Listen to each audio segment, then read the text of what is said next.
Hey everyone, today we are going to see an important poem which is a part of 12th standard Samachir, Unit 4, Poem 4, Ulysses, which is written by Alfred Tennyson. So Ulysses அப்படின்றது ஒரு ஆளோட பேரு. அவர் வந்து King of Ithaca. Okay, so Ulysses is a King of Ithaca. He is a Roman Empire. And இந்த போயம்ல வந்து அவருக்கு இருக்கிற ஒரு ஆசையை பத்தி தான் பார்க்க போறோம். அண்ட் அந்த விஷயம் எப்படி ஃபுல்ஃபில் பண்றாரு அப்படின்றதான் இந்த போயம்ல பார்க்க போறோம். So let's begin.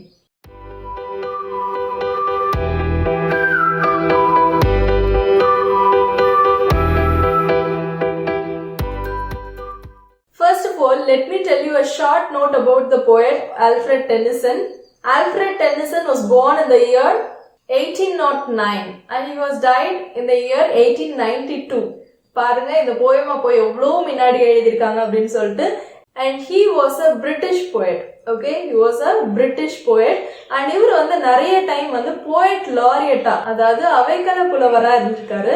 எப்பனா Queen Victoriaவோட ஆட்சி காலத்துல. Okay, for so many times he had been a poet laureate of Ireland, as well as he is famous for writing short lyrics. Okay, சின்ன சின்ன லிரிக்ஸ் கொண்ட போயம். ஓகே, அதை எழுதுறதுல இவர் ரொம்ப famous. So some of his famous short lyrics are Break, break, break, the charge of the light brigade, tears, idle tears, and crossing the bar. He also wrote verses for several classical mythologies. புராண கதைகளுக்கு நிறைய இவர் வந்து verses எழுதியிருக்காரு, அதாவது lines எழுதியிருக்காரு, கவிதை வரிகள் எழுதியிருக்காரு. அதுல ஒரு புராண கதை தான் இந்த Ulysses. Okay, say for example இப்ப ராமாயணம் மகாபாரதம்லாம் இருக்கு இல்லையா, அதே மாதிரி கிரீக் அண்ட் ரோமன் ட்ரெடிஷன்ல ரொம்ப ஃபேமஸான Trojan war. Okay, the Helen of Troy, இதெல்லாம் நீங்க கேள்விப்பட்டிருப்பீங்கன்னு நினைக்கிறேன். சோ அந்த ஹெலன் ஆஃப் ட்ராய், அந்த ட்ரோஜன் வார்ல பார்ட்டிசிபேட் பண்ண ஒரு முக்கியமான நபர் பத்தி தான் பார்க்க போறோம். அவர் தான் யூலிசஸ். சோ ரோமன்ல யூலிசஸ்ன்னு சொல்லுவாங்க, கிரீக்ல வந்து ஒடிஷியஸ்ன்னு சொல்லுவாங்க. ஓகே, சோ பர்டிகுலரா யூலிசஸ் பத்தியும் அவரோட ஆசைகளை பத்தியும் தான் இந்த போயம்ல கொடுத்திருக்காங்க. It is a very famous poem. Now let's move on to the poem. இந்த போயம் யூலிசஸ் வந்து உங்களோட புக்ல பாத்தீங்கன்னா it runs for about 70 lines. Okay, it is a very long poem and it is in the form of dramatic monologue. Okay, இது என்ன dramatic monologue அப்படின்னு நீங்க நினைக்கலாம். It's a form of writing a poem. So dramatic monologueனா drama மாதிரி ஒருத்தங்க communicate பண்றது. dramatic okay, but இது என்ன monologue அப்படின்னு நீங்க யோசிக்கலாம். டயலாக் வந்து ரெண்டு பேர் கம்யூனிகேட் பண்றது, மோனோலாக் வந்து ஒரே ஒரு ஆள் பேசுறது தான் மோனோலாக். ஓகே, சோ இங்க வந்து யூலிசஸ் டிராமாட்டிக் மோனோலாக், அதாவது அவர் மட்டும் பேசுற மாதிரி இருக்கும், ஆப்போசிட்ல ஒரு லிசனர் இருக்காங்க அண்ட் இவர் வந்து பேசிட்டு இருக்கிறாரு. ஓகே, சோ இந்த போயம் ஃபுல்லாவே யூலிசஸோட ஸ்பீச்சா தான் இருக்கும். அண்ட் இந்த poem it's made of blank words. Okay, blank wordsனா என்ன? இப்போ நம்மளுக்கு பொதுவா போயம்ஸ்ல ரைமிங் வேர்ட்ஸ், ரைமிங் ஸ்கீம் இதெல்லாம் இருக்கும் இல்லையா, but this poem doesn't have anything like that. It is a blank words. Okay, ஒவ்வொரு லைன்லயும் 10 syllables இருக்கும். அந்த 10 syllablesல வந்து 5 syllables வந்து ஸ்ட்ரெஸ் பண்ணியும் 5 syllables வந்து அன்ஸ்ட்ரெஸ்டாவும் இருக்கும். சோ இந்த மாதிரி 10 syllables இருந்து எந்த ஒரு rhyming words, rhyming scheme follow பண்ணாததை வந்து நம்ம blank words அப்படின்னு சொல்லுவோம். Okay, so Ulysses is in the form of dramatic monologue and it follows blank words. So as I told you earlier, this poem deals with an unquenchable thirst of a Greek hero. Okay, so unquenchable thirst அப்படின்னா என்ன? சாட்டிஸ்ஃபையே பண்ண முடியாத அளவுக்கு அவருக்கு ஒரு தாகம் இருக்கு. இந்த இடத்துல unquenchable thirstன்றது தீராத ஆசை. ஓகே, சோ இது என்ன தீராத ஆசை அப்படின்னா, இந்த கிரீக் வாரியர், அதாவது கிங் ஆஃப் இத்தாக்காக்கு டிராவல் பண்ணிக்கிட்டே இருக்கணும், நிறைய புது புது இடத்துக்கு எக்ஸ்ப்ளோர் பண்ணணும், நிறைய அட்வென்ச்சர்ஸ் பண்ணணும். Okay, through C, through land, இந்த மாதிரி நிறைய அட்வென்ச்சர்ஸ் பண்ணணும் அப்படின்றதுதான் இவரோட ஆசை. சோ இதுக்காக எந்த எக்ஸ்டென்ட்டுக்கு போனா தெரியுமா இவரு, எனக்கு கிங்ஷிப்பே வேண்டாம், நான் வந்து டிராவல் பண்ணிட்டே தான் இருப்பேன், எனக்கு வந்து கிங்ஷிப் பிடிக்கல, என்னோட பையன் இதுக்கப்புறம் என்னோட எல்லா பொறுப்பையும் ஏத்துப்பான், என்ன விட்டுருங்க, நான் டிராவல் பண்ண போறேன், the due reason of my birth is to explore two places அப்படின்ற மாதிரி சொல்றாரு. சோ இந்த போயமோட தீமே இதுதான், அவரோட unquenchable thirst to travel and explore many unseen places. So this Greek warrior Ulysses had taken part in the Great War. அதாவது நான் சொல்லியிருந்தேன் இல்லையா முன்னாடி Trojan War, the Helen of Troy, நீங்க கேள்விப்பட்டிருப்பீங்க. So அந்த Great Warல பார்ட்டிசிபேட் பண்ணாரு. Great Warனா எவ்வளவு நாளுக்கு? It has taken place for about 10 years. So for 10 years he has given his best part in the war, and after a successful completion of war he returned to his country, that is Ithaca. So Ithacaக்கு return ஆனோனே இவரு எடுத்த decision இதுதான். I am not going to waste any more time. So I am going to travel and explore many places அப்படின்னு சொல்லிட்டு இவர் ஒரு group of men gather பண்ணி ஒரு ஸ்பீச் கொடுக்கிறார். ஓகே, ஸோ என்ன ஸ்பீச், என்ன சொல்றாரு அந்த ஸ்பீச்ல அப்படின்றதுதான் இந்த dramatic monologue. Okay, I told you previously that this poem is a long poem. Okay, so இந்த poem வந்து 3 parts டிவைட் பண்ணிருக்காங்க. ஃபர்ஸ்ட் பார்ட் வந்து யூலிசஸோட thirst for adventure. Okay, so அவர் அட்வென்ச்சர் பண்றதுக்கு, எக்ஸ்ப்ளோர் பண்றதுக்கான thirst. ஓகே, ஸோ அவருக்குள்ள இருக்கிற அந்த unquenchable thirst பத்தி தான் first part. And second part அவரோட பொறுப்பு, அவரோட கிங்ஷிப் எல்லாத்தையுமே அவரோட பையனான டெலிமாக்கஸ் கிட்ட ஒப்படைக்கிறார். So second part is he hands over all his responsibilities to his son Telemachus. Okay, and third part வந்து அவர் கொஞ்சம் மென்ன கேதர் பண்ணிருக்காருன்னு சொன்னேன் இல்லையா, அவங்கலாம் வந்து செட் ஆஃப் மெரைனர்ஸ், இவர் கூடவே நிறைய இடத்துக்கு எக்ஸ்ப்ளோர் பண்ணவங்க. ஓகே, ஸோ அவங்கள வந்து கூப்பிடுறாரு. He had given a clarion call to his mariners. Okay, நீங்களாம் வாங்க நம்ம கிளம்பலாம் அப்படின்ற மாதிரி ஒரு கிளாரியன் கால், அரைக்கூவல் விடுக்கிறார். So this is all about the poem structure.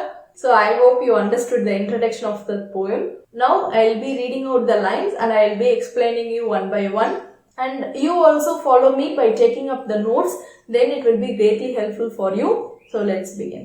It little profits than an idle king by his still hearth among this barren cracks, matched with an aged wife, I met and dole unequal loss with the savage race. So in the first 4 linesல என்ன சொல்லிருக்கிறார்னா, it little profits than an idle king by this still hearth among this barren cracks. இந்த மாதிரி ஒரு lazy கிங்கா இருக்கிறது, Idol king means lazy king. Okay, it little profits. Okay, it doesn't give me anything. எனக்கு ப்ராஃபிட்டே இல்லை. லிட்டில்னா ஒண்ணுமே இல்லைன்னு அர்த்தம், லிட்டில்னா தான் கொஞ்சம் இருக்குன்னு அர்த்தம். ஓகே, இந்த லிட்டிலுக்கும் லிட்டிலுக்கும் என்ன டிஃபரன்ஸ்ன்றதை நான் ஏற்கனவே ஒரு வீடியோல கொடுத்துருக்கேன். Suppose if you have not watched it, check it out in the description box. Okay, so it little profits, எனக்கு சுத்தமா ப்ராஃபிட்டே இல்லை, எனக்கு இதுல சுத்தமா லாபமே இல்லை. லாபமே இல்லைன்னா பிரோஜனமே இல்லை. ஓகே, என்ன ஒரு லேசி கிங்கா இருக்கிறதுல, by still hearth among these barren crags, சும்மா இந்த இடத்துல, சும்மா இந்த லேண்ட்ஸ்ல, இந்த மவுண்டைன் வேலிஸ்ல. ஓகே, பேரன் கிராக்ஸ்னா மவுண்டைன் வேலி. ஓகே, ஸோ மவுண்டைன் வேலிஸ்ல சும்மா matched with an aged wife. Okay, இங்க வந்து அவர் குவீனை சொல்றாரு, சும்மா குவீனோட உட்காந்துட்டு ராஜ்யசபையில உட்காந்துட்டு ஆர்டர்ஸ் கொடுக்கறது. Mete and dole, mete and dole means measure and allot. Okay, சும்மா இந்த லாஸ் இவங்களுக்குன்னு மெஷர் பண்ணி அதை அலாட் பண்றதுல எனக்கு ப்ராஃபிட்டே இல்லை அப்படின்றாரு. And he also says unequal loss unto a savage race. So இந்த மாதிரி நான் ஒரு குயினோட உட்காந்துட்டு நாட்டை பத்தியே யோசிச்சுட்டு நாட்டுக்காக திட்டங்களை வகுத்துட்டு மெஷர் பண்ணி அதை அலாட் பண்ணி அது எப்படியும் ஒரு அன்இக்குவல் லாவா தான் இருக்கும். ஸோ இந்த இடத்துல பாத்தீங்கன்னா அன்இக்குவல் லாஸ் அப்படின்னு சொல்லியிருக்காரு. இது என்ன அன்இக்குவல் லாஸ் அப்படின்னு நீங்க கேட்கலாம். unequal lossனா, இப்போ say for example, if there is a crime committed, if it is a bigger crime, a very serious crime, punishment will be bigger. Okay, இதுவே சின்ன தப்பா இருந்ததுன்னா punishment will be smaller. இந்த மாதிரி ஒரு லாஸ்ல டிஃபரன்ஷியேஷன், பார்ஷியாலிட்டி இருக்கு. unequal loss இந்த savage raceக்கு நான் கொடுக்க விரும்பல அப்படின்னு சொல்றாரு. savage raceனா uncivilized people. Okay, so அவரோட நாட்டு மக்களை savage, uncivilized, old fashioned people அப்படின்னு சொல்றாரு.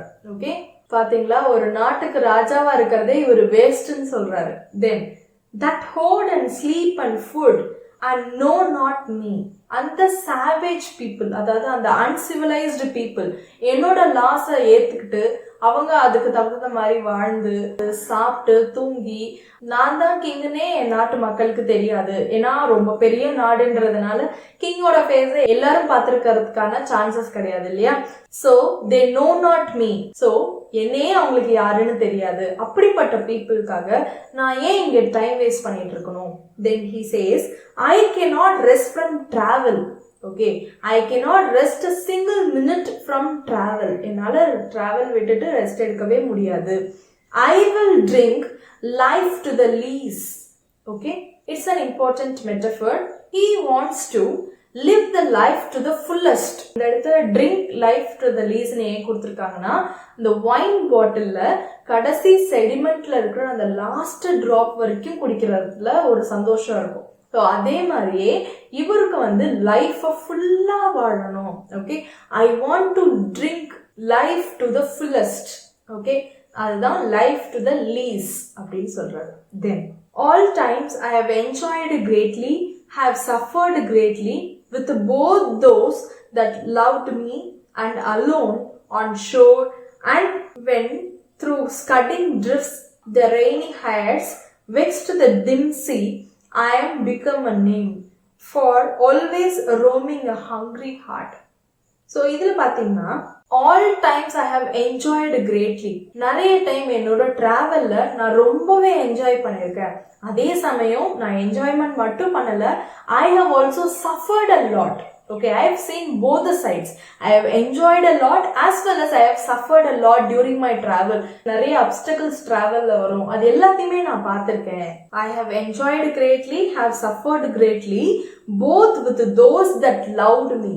ஓகே, ஸோ இது ரெண்டுமே என்னை ரொம்ப லவ் பண்ணவங்க, என்னை ரொம்ப நேசிச்சவங்களோட நான் எக்ஸ்பீரியன்ஸ் பண்ணியிருக்கேன். அந்த நேசிச்சவங்க இங்க லவ்டு ஒன்றது யாருன்னா அவரோட கூட டிராவல் பண்ற அந்த மெரினர்ஸ். ஓகே, அந்த செயிலர்ஸ். ஓகே, ஸோ இந்த செயிலர்ஸோட என்னோட ஹாப்பி டைம்ஸும் இருந்திருக்கு, சேட் டைம்ஸும் இருந்திருக்கு. தென் அண்ட் அலோன், தனியாகவும் நான் டிராவல் பண்ணியிருக்கேன். On shore and when through scudding drifts the rainy Hyades vexed the dim sea. நான் கடல் வழியில மட்டும்தான் டிராவல் பண்ணேன்னு இல்லை, நான் நிலத்திலையும் டிராவல் பண்ணியிருக்கேன். I have travelled in shore அப்படின்னா நிலப்பகுதியிலையும் டிராவல் பண்ணியிருக்கேன், நிறைய அன்சீன் பிளேசஸ்க்கு போயிருக்கேன். அதே மாதிரி even in the toughest times I have travelled through scudding drifts the rainy Hyades vexed the dim sea. அதாவது ஸ்கட்டிங் ட்ரிஃப்ட்ஸ்னா கடல் வழியில டிராவல் பண்ணும்போது நிறைய மழை பெய்யும் இல்லையா. இப்போ இந்த இடத்துல ரெய்னி ஹேர்ஸ்னா என்ன மீனிங்னா, ஸ்டார் கான்ஸ்டலேஷன்ஸ், அதாவது குரூப் ஆஃப் ஸ்டார்ஸ் இருக்கும் இல்லையா. ஸோ ஒரு சில ஸ்டார்ஸோட அமைப்பை பார்த்தே இப்போ மழை நிறைய பெய்யும் அப்படின்ற மாதிரி அந்த காலத்துல தான் கணிப்பாங்க. அந்த மாதிரி கணிச்சு சொல்ற அந்த மழை நிறைய வர டைம்லயும் நான் டிராவல் பண்ணியிருக்கேன் through the scudding drifts. Okay, through the scudding ட்ரிஃப்ட்ஸ்னா அவ்வளோ வேகமா புயல் காத்தோட மழையோட அலையெல்லாம் அவ்வளோ உயரமா இருக்கும், ஆளையே விழுங்குற மாதிரி கப்பலே விழுங்குற மாதிரி அவ்வளோ பெருசா இருக்கும். அந்த மாதிரி ஒரு டேஞ்சரஸ் சுச்சுவேஷன்லயும் நான் டிராவல் பண்ணியிருக்கேன். வெக்ஸ்ட் த டிம் சீ அப்படின்னா நான் இப்படி டிராவல் பண்றதை பார்த்துட்டு இந்த சீயே வெக்ஸ் ஆகும். ஓகே, அப்படின்னா என்ன அர்த்தம், இங்க சி பர்சனிஃபை பண்ணிருக்காரு. ஓகே, ஸோ சிஏ என்னை பார்த்துட்டு சோகப்படும், என்ன இவ்வளோ இதுலயும் இப்படி டிராவல் பண்றானே அப்படின்ற மாதிரி சிஏ வருத்தப்படும். ஆனாலும் நான் என்னோட டிராவலை கிவ் அப் பண்ணதே கிடையாது. தென் I am become a name for always roaming with a hungry heart.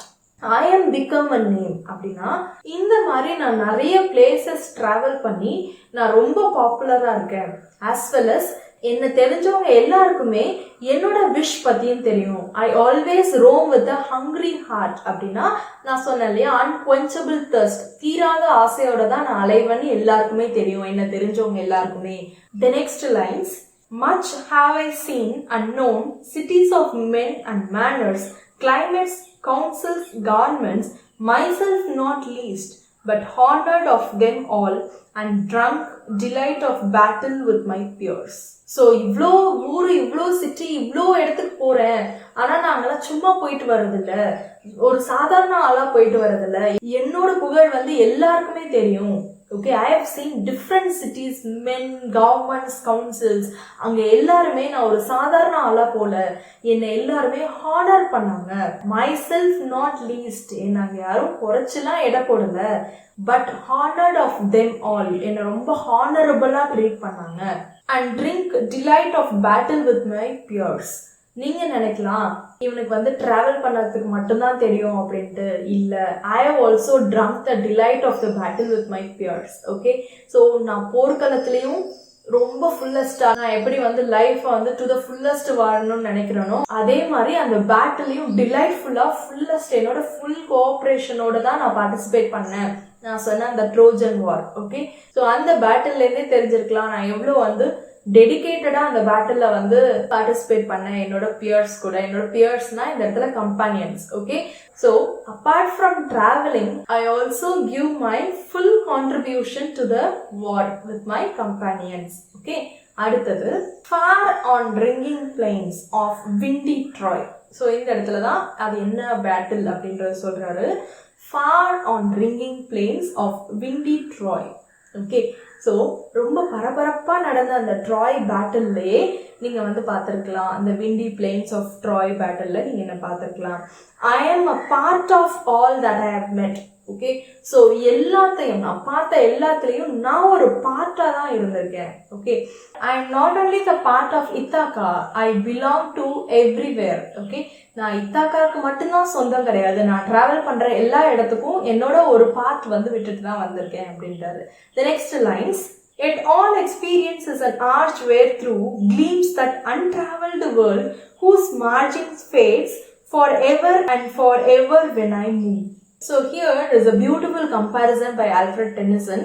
இவரோட travel experience as well as அந்த அன்டிராவல்டு பிளேசஸை ஒரு ஆர்ச்சோட கம்பேர் பண்றாரு. ஓகே, ஸோ இவர் டிராவல் பண்ண அந்த ஆர்ச் வந்து நெவர் எண்டிங்கா இருக்கான். ஓகே, அந்த ஆர்ச்சோட எண்ட் வந்து விசிபிளா இல்லை, அதாவது போய்கிட்டே இருக்கு அப்படின்ற மாதிரி. Okay, here yet all experience is an arch. Okay, where through gleams, அந்த ஆர்ச் வந்து கிளீம் ஆகுதான், ஷைன் ஆகி இவரை அட்ராக்ட் பண்ணுதான். இன்னும் டிராவல் பண்ண அப்படின்ற மாதிரி அட்ராக்ட் பண்ணுதான். That untravelled world whose margin fades, அந்த அன்டிராவல் வேர்ல்டுக்கு டிராவல் பண்றதுக்கு அட்ராக்ட் பண்ணுது. ஆனா அதோட எண்டு, அந்த ஆர்ச்சோட எண்டு வந்து தெரியவே இல்லை. That is whose margin fades. மார்ஜின்னா இந்த இடத்துல எண்டு. ஓகே, ஃபேட்ஸ்னா டிஸப்பியர்ஸ், தெரியவே மாட்டேங்குது. அப்படின்னா இன்னும் நிறைய இடம் இவர் டிராவல் பண்றதுக்கு இருக்கு. And forever and forever when I move, நான் மூவ் ஆகிக்கிட்டே இருக்கேன், நான் இன்னும் டிராவல் பண்ணிக்கிட்டே இருக்கேன். But I couldn't come to an end. Okay, என்னால ஒரு முடிவுக்கு, நான் எல்லாத்தையும் பார்த்துட்டேன் அப்படின்ற வரை முடிவுக்கு வர முடியல. That means I have got lot more places to explore. Okay, இன்னும் நிறைய பிளேசஸ் இருக்கு நான் எக்ஸ்ப்ளோர் பண்றதுக்கு அப்படின்னு சொல்றாரு. Then how dull it is to pause, to make an end, to rust unburnished, not to shine and use, as though to breathe were life. So இப்படிப்பட்ட சூழ்நிலையில நான் ரெஸ்ட் எடுக்கிறது எப்படி நல்லதா இருக்கும்? He is asking how dull is to pass, to make an end. So எப்படி ஒரு டல்லா இருக்கும், எப்படி ஒரு நல்லாவே இருக்காது. நான் இந்த மாதிரி அட்வென்ச்சர்ஸை கிவ் அப் பண்ணி நான் என்னோட அட்வென்ச்சர்ஸை ஸ்டாப் பண்ணிட்டேன்னா அது நல்லாவே இருக்காது. To rust unburnished, not to shine and use.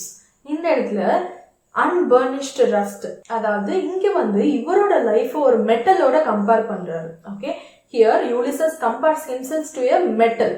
Okay, say for example ஏதோ ஒரு இரும்பு பொருள். இப்போ அந்த இரும்பு பொருள் வந்து யூஸ் பண்ணாமலே இருந்தா என்ன ஆகும்? துருப்பிடிச்சு போயிடும் இல்லையா? ஸோ அந்த மாதிரி இவர் சொல்றாரு, my life is like that metal, if I have not used that, அதாவது நான் டிராவல் பண்ணி போலன்னா அது வந்து துருப்பிடிச்சிடும், என்னோட வாழ்க்கை நானே துருப்பிடிச்ச மாதிரி ஆயிடுவேன். If I am not in use I will become a waste அப்படின்னு சொல்றாரு. தென் as though to breathe were life, எல்லாரும் மாதிரியும் என்னால ஏதோ வாழ்ந்தோம், ஏதோ சாப்பிட்டோம், அப்படியே ஏதோ அப்படின்ற மாதிரி என்னால இருக்க முடியாது. My life gets fulfilled when I travel and explore to new places அப்படின்னு சொல்றேன். ஸோ இதுல இருந்து நீங்க தெரிஞ்சிருக்கலாம் எவ்வளோ அவருக்கு வந்து அட்வென்ச்சர்ஸ் பண்றதுலயும் டிராவல் பண்றதுலயும் ஆர்வம் அதிகமா இருக்குங்க. Next lines, life piled on life were all too little, and of one to me little remains, but every hour is saved from that eternal silence, something more, a bigger of new things, and while it were. So இந்த line பாருங்க, life piled on life, எனக்கு God கொடுத்த life is not life piled on life. Okay, எனக்கு வந்து நிறைய ரொம்ப பெரிய life, அதாவது எல்லாரும் நிறைய லைஃபை சேர்த்து மல்டிபிள் லைஃப்ஸ் எனக்கு கொடுக்கல. எனக்கு காட் கொடுத்தது ஒரே ஒரு life which is very small, were all too little. லைஃப்ன்றது ரொம்ப சின்னது and of one to me. அந்த மாதிரி ஒரு சின்ன லைஃப்ல எனக்கு ஒன்று கொடுத்துருக்குறாரு. அண்ட் அந்த சின்ன லைஃப்ல இன்னும் கொஞ்சம் தான் இருக்கு. ஸோ இந்த லிட்டில் ரிமைன்ஸ்ல இருந்து நீங்க தெரிஞ்சிருக்கலாம் he is a old person. Okay, அதே மாதிரி ஸ்டான்ஸா ஒன்லயும் I match with an aged wife அப்படின்றதுலயும் நீங்க கண்டுபிடிச்சிருந்திருக்கலாம் அவர் வந்து வயசானவர் தான் அப்படின்றது. Then but every hour is saved from that eternal silence. ஆனா என்னோட eternal silence, here eternal silence means death. Okay, so என்னோட டெத்ல இருந்து நான் ஒரு மணி நேரமும் வேஸ்ட் ஆக்காம சேவ் பண்ணிக்கிட்டே இருக்கேன். எதுக்கு நான் சேவ் பண்றேன்? ஐ want to advent more then something more, a bringer of new things and while it were. Okay, so இன்னும் புதுசா ஏதாவது நான் பிளேசஸ் போகணும், இன்னும் புதுசா என் லைஃப்ல நிறைய பார்க்கணும் அப்படின்றதுக்காக என்னோட வாழ்க்கையில நான் ஒரு மணி நேரமும் நான் சேவ் பண்ணிக்கிட்டே இருக்கேன். And while it were for some 3 suns to store and hold myself and this grey spirit yearning in desire. So கடந்த ஒரு 3 வருடங்களாக, அதாவது 3 sunsனா 3 years அர்த்தம். So for a period of time he hasn't traveled. Okay, so கொஞ்ச நாளா அவர் வந்து travel பண்ணாம, இந்த வார் முடிச்சுட்டு வந்ததுல கொஞ்சம் டிராவல் பண்ணாம இருந்துட்டேன். பட் இனிமே என்னோட டைமை நான் வேஸ்ட் பண்ண விரும்பல. And this grey spirit earning and desire. Okay, grey ஸ்பிரிட்னா old, grey hair அந்த மீனிங் இங்க. ஸோ திஸ் கிரே ஸ்பிரிட், அதாவது இந்த ஓல்டு மேன் யூலிசஸ், அவரே ஓல்டுன்னு சொல்லிக்கிறாரு. This earning and desire. Okay, ஒரு ஆசைக்காக ஏங்குறாரு. அது என்ன ஆசை? டிராவல் பண்ணணும்ன்ற ஆசைக்காக ஏங்குறாரு. To follow knowledge like a singing star. Okay, singing star is actually a falling star. So நட்சத்திரம் கீழே விழும் பார்த்துருக்கீங்களா? ஸோ அதை நம்மளால பிடிக்க முடியுமா? எவ்வளோ வேகமாக சேஸ் பண்ணணும், அதை அப்படியே சேஸ் பண்ணாலும் அதை பிடிக்க முடியுமான்றது ஒரு கொஸ்டின் மார்க் தான். அதே மாதிரி he wants to chase knowledge like a sinking star. Okay, அவ்வளோ வேகமா he is running. ஓகே, அதே மாதிரி அவரோட வாழ்நாளும் சீக்கிரமா ஓடிக்கிட்டே இருக்கு. Okay, so singing star indirectly means that he is a sinking star himself. Okay, so அவரோட வாழ்க்கையும் ஒரு சிங்கிங் ஸ்டார் மாதிரி, வயசாயிடுச்சு இல்லையா, ஸோ எப்போ வேணாலும் கீழே விழும், அதை விழுந்துகிட்டே இருக்கு அப்படின்ற மாதிரி ஒரு அர்த்தத்துல சொல்றாரு. ஸோ டு சீக் நாலேஜ், இந்த இடத்துல நாலேஜ்ன்றது அவரோட டிராவல். ஸோ என்னோட அட்வென்ச்சர்ஸை ஒரு சிங்கிங் ஸ்டார் மாதிரி நான் சேஸ் பண்ணிக்கிட்டே இருக்கேன். Okay, so I want to travel and advent more and more. Then beyond the utmost place of human thought, அதாவது ஹியூமன் பீயிங்ஸ் நினைச்சு கூட பார்க்க முடியாத நிறைய பிளேசஸ்க்கு நான் டிராவல் பண்ணணும் அப்படின்றார். Beyond the utmost bound of human thought, I want to travel to the places beyond the human's thought. So I hope you are clear with these lines. So with this, we have entered the part 1 of the poem Ulysses. So far we have completed 32 lines and we have ended the first part of the poem. So in the part 2, you can see the second part of the poem, and to watch the part 2, click the I button in the screen here. And if you like the video and if you find it useful, do hit the like button. And if you are not our subscriber, do subscribe to our channel and click the bell icon for more updates. Thanks for watching and it's bye from Nitya. Bye. Take care.